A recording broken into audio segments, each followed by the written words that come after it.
Bom, então, agora, em se tratando, vamos entrar agora na questão de entrada e saída diretamente. Então, tirando essa parte inicial que eu apresentei para vocês, nós vamos agora falar do interfaceamento do sistema de processamento, e por sistema de processamento aqui entendam o CPU mais memória principal, tá? Com o dispositivo de entrada e saída, certo? Bom, então, o que que acontece, gente? Essa figura aqui nos mostra muito bem como é essa integração entre dispositivos de entrada e saída, né? Que é a impressora, que é um dispositivo de saída, o disco, que é um dispositivo de armazenamento, monitor, que é um dispositivo de saída, teclado, keyboard, que é um dispositivo de entrada, né? Então, como se dá o interfaceamento desses dispositivos com a CPU, tá certo? Então, repara que a CPU, né, ela prioritariamente acessa a memória principal, tá? Mas ela utiliza, né, de barramentos, tá? Barramentos de entrada e saída, tá? Barramentos de I/O, como a gente costuma dizer, para fazer acesso ao dispositivo. Mas o que é importante, já no início, nós entendemos, pessoal, que a CPU jamais vai acessar um dispositivo diretamente, tá? Porque para fazer isso, ela precisaria entender de cada dispositivo.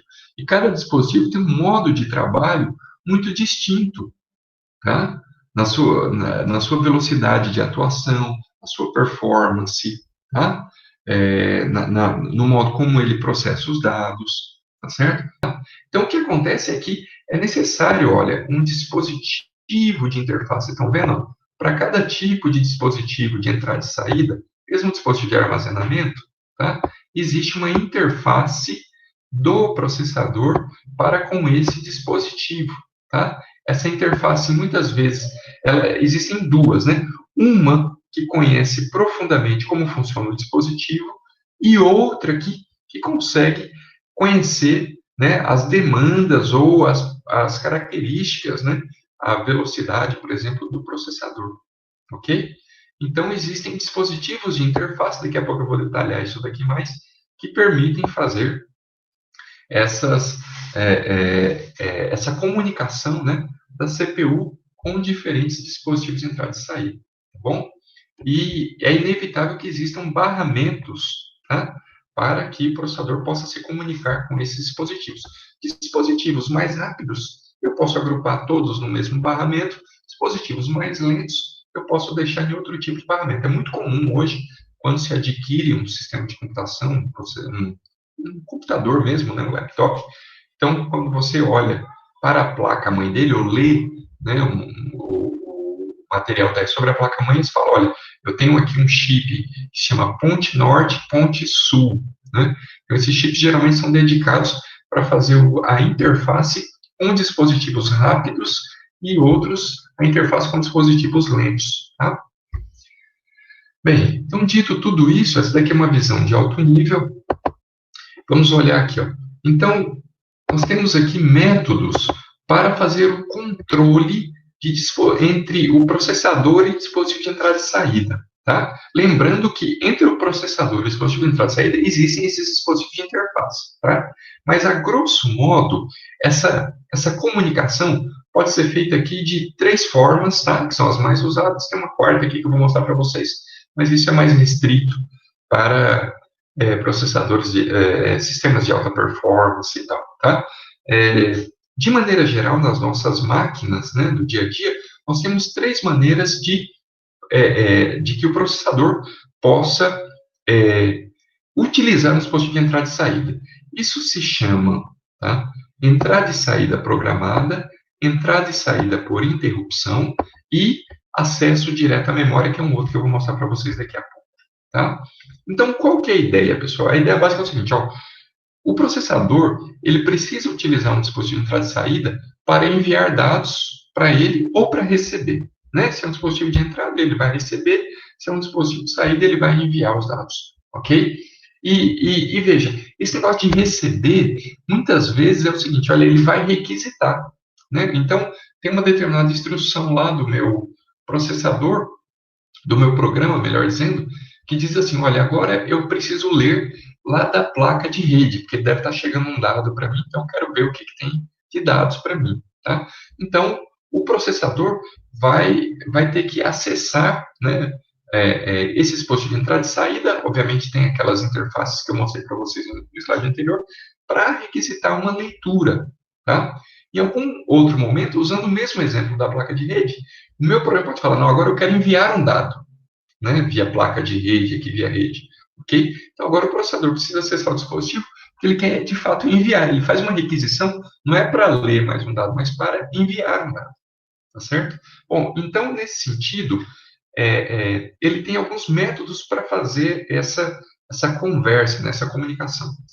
Na entrada e saída programada, pessoal, como diz aqui, há um registrador, ou pelo menos um pedaço do registrador, que é dedicado ao dispositivo de entrada e saída. Tá? Então, fundamentalmente, é o seguinte: o dispositivo de entrada e saída, ele, através desse registrador, né, então existe um registrador que o dispositivo de entrada e saída pode escrever dados nele, né, principalmente informações sobre o seu status, se ele já terminou de fazer uma leitura, se ele já terminou de fazer uma escrita, tá? E o processador vai ficar sabendo disso se ele também consultar o tal registrador, certo? Então, na entrada e saída programada, de tempos em tempos, né, passado lá uma quantidade de ciclos, o processador precisa fazer um processo chamado de polling. Polling é uma consulta, tá? Nesse registrador, para saber se o dispositivo de entrada e saída terminou a sua operação, tá? Então, imagina, por exemplo, que o processador requisita lá que ele quer ler 10 bytes de dados, tá? Ou fazer, com menos até, 1 byte de dado lá do dispositivo de entrada e saída, tá? Então, ele faz essa requisição e continua aqui trabalhando, tá?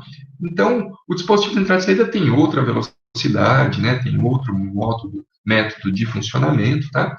Então, o processador não sabe a hora que essa requisição vai estar pronta, certo? Então, o que ele faz? Ele fica a todo momento, por exemplo, a cada instrução que ele executa, né? Ou a cada tempo passado, ele consulta o registrador para saber se essa ação do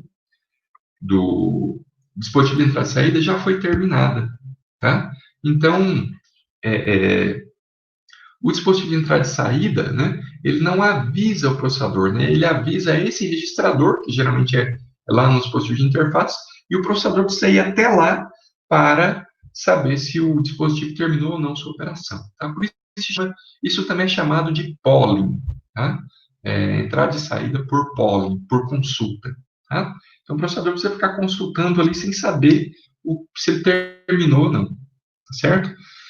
Bom, existe uma outra estratégia muito amplamente usada, muito usada, tá? Principalmente em sistemas embarcados, tá? Que se chama entrada e saída por interrupção ou entrada e saída dirigida em interrupção. Vocês devem ter notado que nessa primeira opção, o que é ruim aqui, o que é desvantajoso aqui? Que o processador não sabe o momento que o dispositivo de entrada e saída vai terminar. Então, ele precisa consultar, né, a todo momento. Então, nessas consultas, ele perde tempo, ele perde ciclos de clock. Ele poderia continuar executando lá uma instrução, ele tem que parar para fazer essa consulta, né? E ele verifica, poxa, o dispositivo não terminou ainda, né? E assim por diante. Bem, a entrada e saída por interrupção procura minimizar essa desvantagem, tá? E ela faz isso da seguinte forma: ela é uma operação inversa à entrada e saída programada. Por quê? Porque o processador ele não precisa ir até um dispositivo de interface mais. Tá? O que acontece é que o dispositivo de entrada e saída, através, né, da sua interface, ele vem até o processador e informa que ele terminou. Tá? Então, por isso que se chama entrada e saída por interrupção, porque ele vai, entre aspas, interromper o processamento do processador para dizer que ele já terminou uma operação. Tá? Então, o dispositivo de entrada e saída deve informar a CPU, tá, uma interrupção, né, indicando que terminou sua operação. A CPU ela descobre que há uma interrupção, consultando a cada início de instrução um vetor de interrupções. Então, existe um registrador interno à CPU. Repare, isso não é mais lá no dispositivo de interface. Tá? Isso é na CPU. Ok? Então, há um registrador interno, né, também chamado de vetor de interrupções, onde o dispositivo vem e seta um bit ali. Quando ele seta o bit, ele diz, olha, tem uma interrupção pendente aqui, o processador precisa tratar disso. Tá? Então, se houver uma interrupção, o processador, ele salva o programa, porque ele está executando lá, né, uma determinada ação, e aí está vindo dados, talvez até de outro programa, tá? Então, o que o processador faz quando chega uma interrupção? Quando chega uma interrupção, então o processador comumente, ele pega o programa que ele está executando, né? Ele salva esse programa, tá?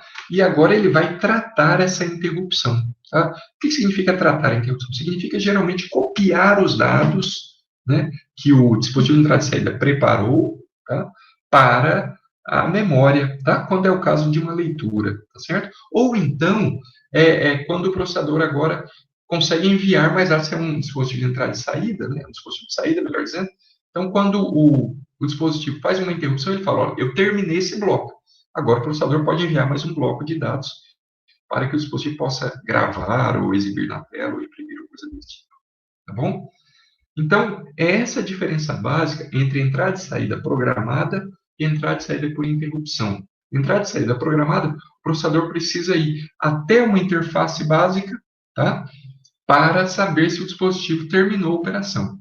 Na entrada e saída por interrupção, não. O dispositivo, através de uma interface, vai até o processador. Ok? Nos dois casos, tem uma intersecção aqui, que é o seguinte: o processador, quando o dispositivo terminar, ele tem que parar o que ele está fazendo para tratar essa situação, né? Seja pegar o dado, levar para a memória, seja enviar um novo dado, tá? Ele precisa fazer isso, mas vocês notaram aí que a ideia da interrupção, ela procura evitar uns ciclos perdidos aqui do processador, tá bom? Essa abordagem aqui é amplamente usada para quem trabalha com sistemas embarcados, né? Então, muitas vezes eu tenho um monte de sensores, né? Eu tenho um processador, então, ao invés do processador ficar toda hora consultando, né, para ver se o sensor já pegou o dado, então a gente faz o contrário, né? Para que o sensor pegar um dado lá, da temperatura, um dado do ambiente, ele avisa o processador que o dado está pronto. Tá bom? Bom, aqui tem uma figura, né, para demonstrar um pouquinho como isso acontece, né? Então, considerem aqui, ó, que eu tenho vários dispositivos, tá? O teclado, o mouse, a impressora, até um próprio dispositivo de armazenamento, um disco, tá? E eu tenho aqui um controlador de interrupções, tá?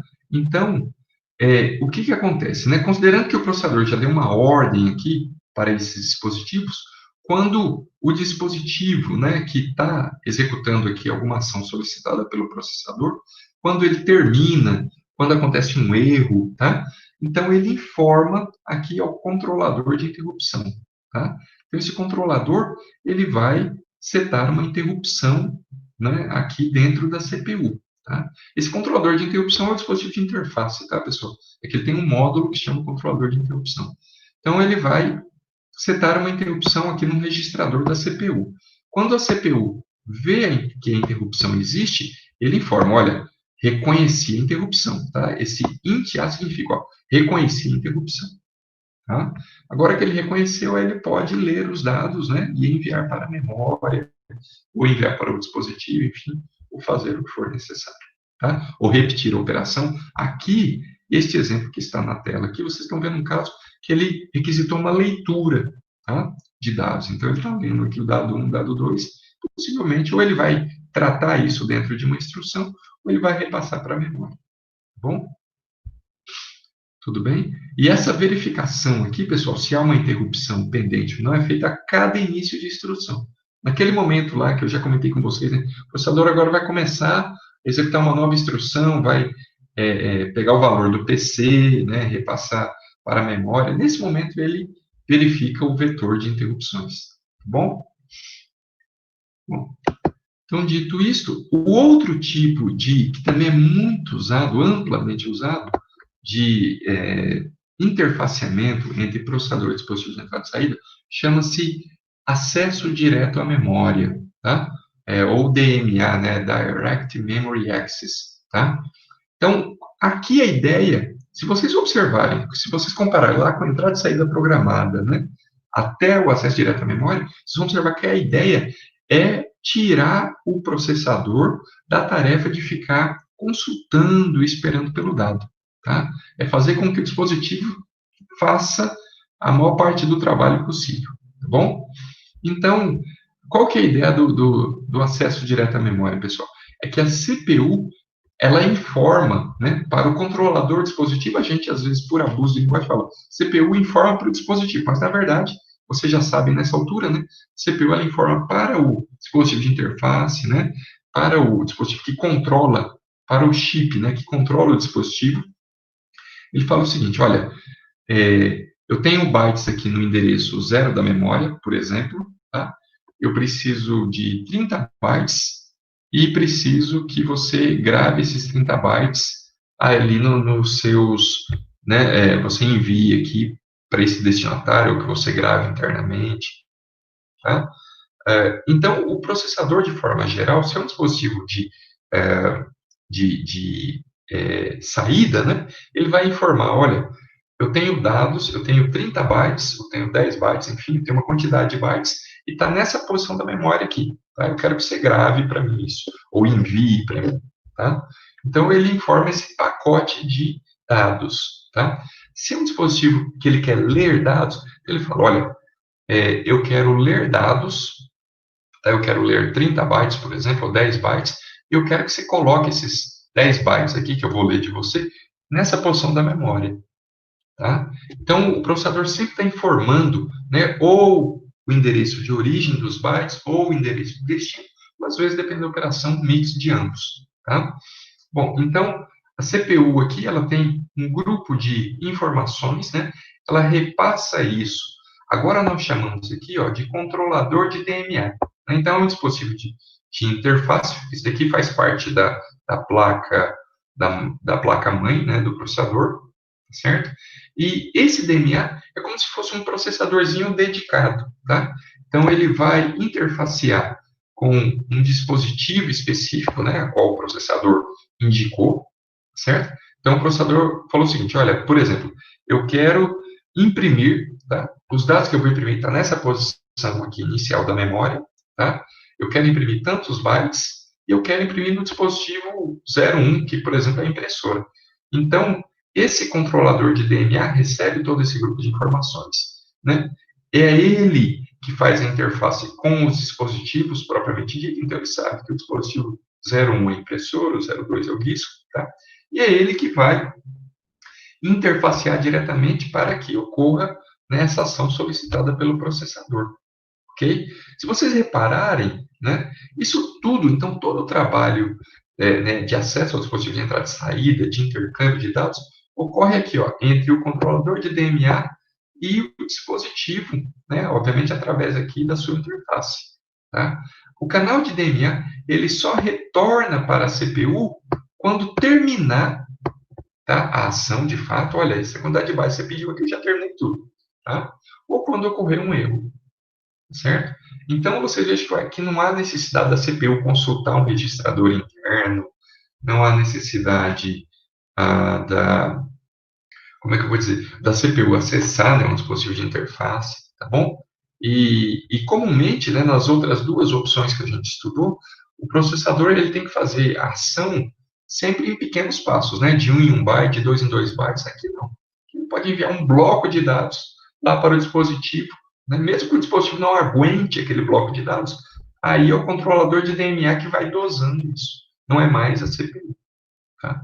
Então, vocês vejam que cada vez mais, né, a gente vai tirando sobrecarga de trabalho da CPU, deixando a CPU só para processar instruções propriamente dito. Tá bom? Bem, então, dito isso, né, eu quero também comentar com vocês, é inevitável quando a gente fala de dispositivo de entrada e saída, a gente tem que falar também sobre barramento, tá? Porque o dispositivo de entrada e saída não é cada um que conecta, né, a um pininho do processador, tá? Ou a um controlador de DMA específico, né? Então, vários dispositivos podem estar conectados ao mesmo controlador de DMA, tá? Vários dispositivos podem acessar lá o vetor de interrupções, ok? Então, eles estão conectados, né? Obviamente, sempre a ação é feita um de cada vez, né? Eu não vou ler de vários dispositivos simultaneamente, vou ler de um ciclo de clock, vou ler do outro, vou escrever no outro, tá? Mas o ponto-chave aqui é que existe um meio comum, né, um barramento, como a gente diz, né, uma via comum, onde esses dispositivos podem enviar e receber dados, tá? Quando a gente tem o processador e a impressora, o processador e a memória, quer ver? Aqui, ó, tá? Processador e memória. Então, aqui, esses dois dispositivos, eles utilizam um barramento, né, que é chamado de barramento síncrono, tá? Porque esses dois dispositivos, comumente aqui, estão até, se não todo ele, né, mas parte deles, estão no mesmo chip, trabalham na mesma frequência de clock, tá? Então, a CPU pode enviar um dado, né? A memória principal pode responder, olha, já terminei esse, me envia o outro, né? Então, e a CPU pode ficar ali esperando, né? Porque os dois são muito rápidos. Quando a gente trabalha com dispositivo de entrada e saída, não dá para ficar esperando, tá? Então, a gente costuma dizer que o barramento, né, que faz a interface dos dispositivos de entrada e saída para com a CPU, ou neste exemplo aqui que está em tela, um controlador de DMA, eles são assíncronos, tá? Por que eles são assíncronos? Para permitir, né, o assíncrono, a diferença básica é que o dispositivo, né, que está interfaceando a CPU aqui, ó, DMA, o canal de DNA, controlador de DNA, que está interfaceando com o dispositivo, ele não fica parado esperando, tá? Então, eu envio um dado, tá certo? Aí a CPU tem que reconhecer que enviou, ou melhor dizendo, né, o dispositivo de entrada e saída tem que reconhecer que enviou esse dado, tá?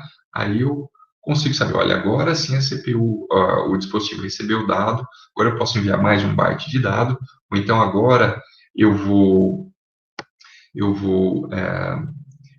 aguardar, né, a conclusão dessa tarefa, tá? De tal maneira que eu não fico ali parado, né, sincronizado um com o outro, tá? Porque eles têm velocidades distintas, né, como eu disse para vocês. Então, eles utilizam um mecanismo, a gente chama de handshake, né, é um aperto de mãos, né? Então, um envia o dado, o outro, quando receber, faz um reconhecimento, olha, recebi o dado que você me enviou, tá? E assim eles conseguem trocar, se comunicar. Então, os barramentos com dispositivo de entrada e saída devem ser assíncronos para conseguir interfacear as demandas, né, do dispositivo que requisita, tá? Então, pode ser, por exemplo, uma CPU através de um controlador de DNA, né, com a capacidade do dispositivo que atende a requisição, certo? Então, a impressora, por exemplo, é bem mais lenta, né, o disco é bem mais lento, né, qualquer outro dispositivo de entrada e saída aí, comumente é mais lento, então ao invés lá do dispositivo ficar aguardando, né, ou já assumir que ele vai processar, tá certo? Dentro de uma quantidade de ciclos, eu fico aguardando que o dispositivo de entrada e saída me envie um reconhecimento né, que ele terminou a operação, que ele reconheceu a mensagem que eu enviei, coisa desse tipo, tá? Bom, então aqui, por exemplo, é o caso, né, do controlador de DNA, tá? Então, imagine que o processador quer escrever algo no disco, tá? A interface do processador com o disco rígido é via um controlador de DMA, tá certo? Então, o processador quer escrever um dado lá, um byte, por exemplo, um conjunto de bytes no disco rígido. Ele envia tudo isso para o controlador de DMA, e agora o controlador de DMA deve interfacear com o disco para que isso aconteça, tá bom? Então, vamos ver aqui. Então, o controlador de DMA, ele quer escrever um dado no disco, tá? Então, o controlador de DMA, ele coloca o endereço do disco na linha address. Então, reparem aqui, ó. Primeiro, deixa eu voltar aqui um minutinho para mostrar para vocês que aqui, vocês estão vendo aqui, ó, nós temos três colunas aqui que simbolizam três tipos de barramento, tá? Barramento de dados, controle, tá? E barramento de endereço, tá? Deixa eu escrever aqui para a gente não esquecer, que a gente vai ver isso na próxima figura, tá? Então, nós temos aqui três barramentos. Eu vou colocar só uma letrinha, ó. Dados, né? Barramento de controle e barramento de endereços, tá? Por quê? Porque, de forma geral, toda vez que o processador precisa interfacear com o dispositivo, né, ele precisa dizer o seguinte, ó, esses são os dados que eu quero, tá? Ou que eu vou enviar. A operação que eu vou fazer é essa, é uma operação de leitura, uma operação de escrita, tá? Ou leitura e escrita, e é nesse dispositivo específico. Lembrem que vários dispositivos, estão vendo aqui, nesse exemplo nós temos só dois, mas vários dispositivos utilizam o mesmo barramento. Tá? Então, eu preciso dizer qual é o dispositivo. Então, eu digo isso por essa linha do endereço aqui. Tá? Então, quando o processador ele envia esse tipo de informação para o controlador DNA, o controlador DNA recebe esse pacote de dados que diz, ó, é nesse dispositivo, é esse o comando que eu quero executar, que significa controle, né? E são esses os dados. Então, agora, eu vou escrever cada uma dessas informações aqui no seu barramento específico. Mas eu não escrevo isso de uma vez só. Tá? E nem escrevo isso esperando que ele já vá processar daqui a 2 ciclos para eu enviar o próximo. Isso seria uma abordagem síncrona. Na abordagem síncrona, olha o que acontece. Ó. Então, para aqui, o nosso exemplo aqui está indicando que eu quero acessar o disco. Tá? Então, existe o barramento de dados, o barramento de endereço e o barramento de controle. Tá? Então, o barramento de controle está simbolizado aqui embaixo. Tá? Aqui é o controle. Certo? Aí você pode falar, mas por que aqui tem um monte de linhas? Né? Porque aqui eu quero detalhar para vocês o que acontece dentro do barramento de controle. Porque embora a gente muitas vezes mostre assim, né, como se fosse uma linha só, é que são vários bits. E cada bit vai numa linha, num barramentozinho específico. O barramento nada mais é do que um conjunto de linhas, onde em cada linha tá sendo enviado, né, um bit de cada vez ou a cada ciclo de clock, tá certo? Agora, quando eu olho para o conjunto de linhas, eu vejo ali que está passando 8 bits, né? 1 byte, 2 bytes e assim por diante, ok? Bom, então aqui, tanto no dado, né, no barramento de dados aqui em cima, quanto no de endereço, tem mais linhas também, tá? É mais de um bitzinho que eu estou passando.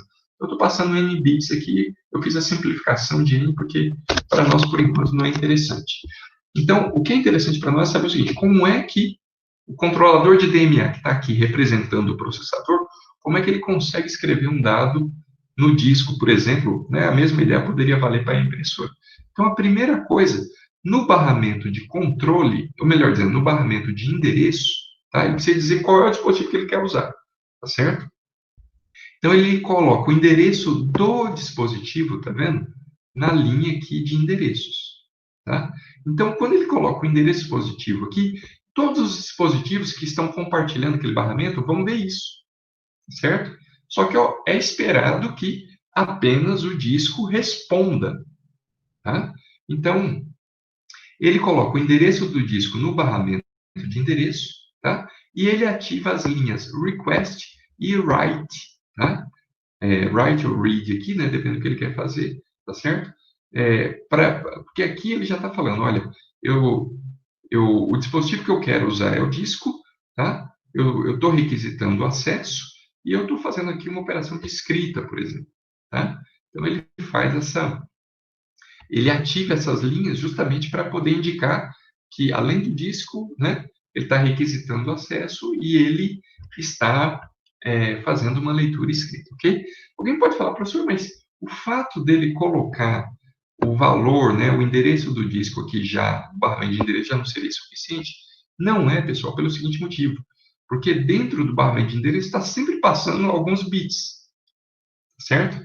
Então, aqueles bits podem corresponder ao endereço do dispositivo. Então, o dispositivo só sabe que aqueles bits que estão ali dizem respeito a ele quando, obviamente, os bits aqui, né, correspondem ao endereço dele e a linha request é ativada. Tá? Porque senão pode ser um lixo aqui, tá? Que ficou aqui no barramento, tá certo? Então, é essa situação que acontece. Então, o controlador do disco, que é o dispositivo de interface do disco, né? Ele verifica a linha request, tá? E analisa se o valor na linha address corresponde ao endereço, tá? Então, considerando que isso vai ser feito, né? Olha, eu olhei para a linha address, está me falando que o endereço é do disco. E o request também, então, olha, é uma requisição válida aqui para usar o disco. Então, o disco, através do seu controlador, ele sinaliza para o DMA, tá? Que ele está pronto para receber os dados, através dessa linha ready aqui, tá vendo? Então, no barramento de controle, cada linha serve a um propósito. A linha red aqui, ele fecha esse handshake, né? Que é como se fosse uma resposta. Estou pronto aqui para receber seus dados. Tá? Então, o controlador de DMA, quando ele verifica que a linha red aqui está ativada, tá? Ele envia o dado, né, que vai ser escrito no caso de um disco, né, comumente a gente quer escrever, tá certo? Na linha data e abaixa a linha request, ou seja, ele não precisa mais dizer, né, que ele está requisitando uma operação, ok? Porque o disco já reconheceu, tá certo, essa operação. Inclusive, ele tem que abaixar, porque senão o disco pode pensar que ele está requisitando uma segunda operação, tá? Então, ele abaixa a linha request, ok? O controlador do disco obtém o dado, né, e abaixa a linha ready, né, porque agora o controlador do disco vai ter que decodificar, né, esse dado, vai ter que enviar para o disco físico, vai ter que aguardar, né? Então, o controlador do disco, na hora que ele recebe o dado, ele vai ter que enviar para o disco físico. Então, ele abaixa essa linha para dizer, agora eu já não estou mais pronto, tá? Espera aí um pouquinho para eu terminar o meu trabalho, ok? Isso também pode ser visualizado através de um diagrama de tempo, né? Esse daqui é um diagrama de tempo, né? Então, T0, T1 aqui, como se fossem, né, tempos, né, do ciclo de clock, ok? Então, inicialmente, ó, o que acontece, né? Nesse caso aqui é um controlador de DMA, né? Vocês estão vendo aqui, esse ponto indica aqui que eu estou colocando um novo dado. Esse novo dado significa um novo endereço, né, de um dispositivo de entrada e saída. Então, coloquei um endereço no dispositivo de entrada e saída e ativei essa linha request, tá?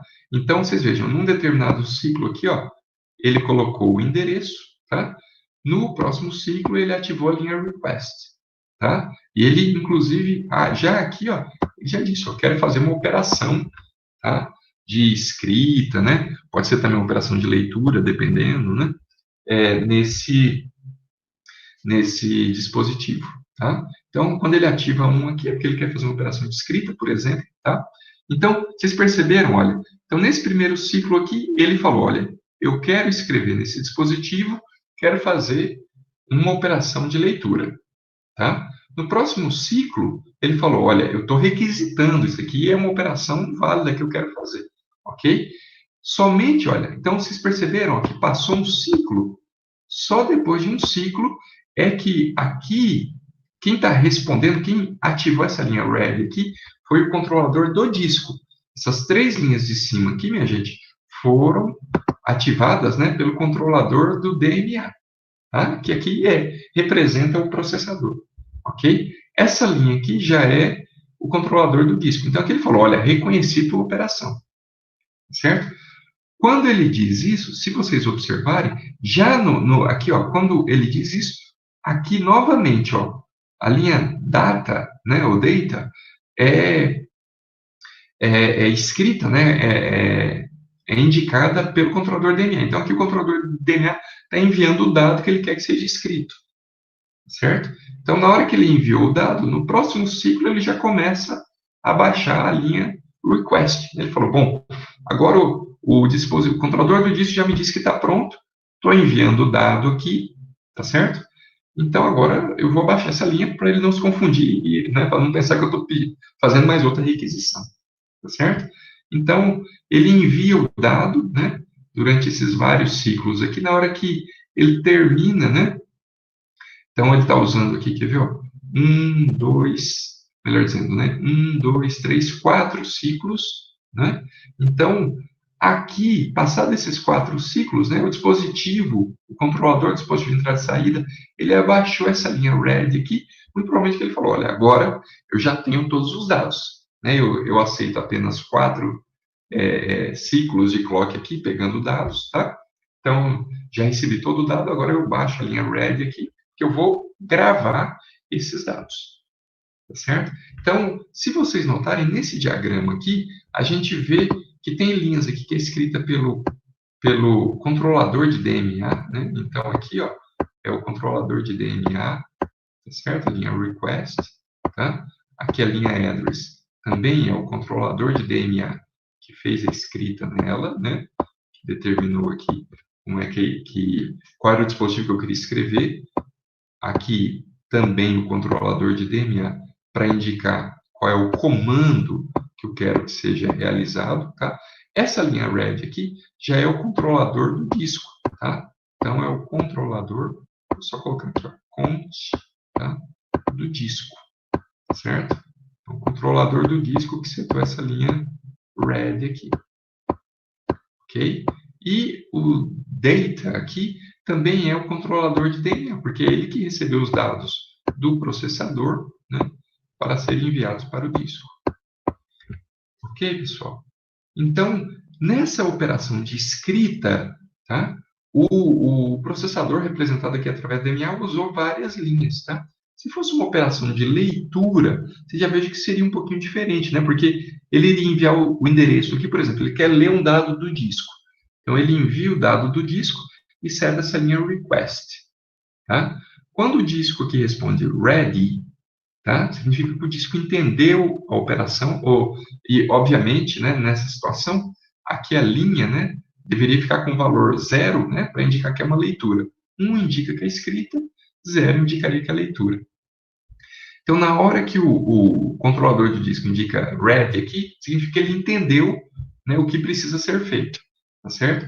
Então, se ele entendeu, pessoal, reparem vocês que essa linha data aqui agora vai ter dados, mas não é mais dados que o controlador de DNA vai enviar. Quem vai enviar os dados aqui é o próprio disco, tá? Porque o barramento, ele é bidirecional, né? Perceberam aqui, ó? Tanto um dispositivo, né? Pegar o exemplo do disco, né? Ele pode escrever nessas linhas, quanto o controlador DNA também, tá? Então, dependendo da operação, um escreve, o outro aguarda, certo? Assim por diante. Tá bom? Tudo bem, pessoal?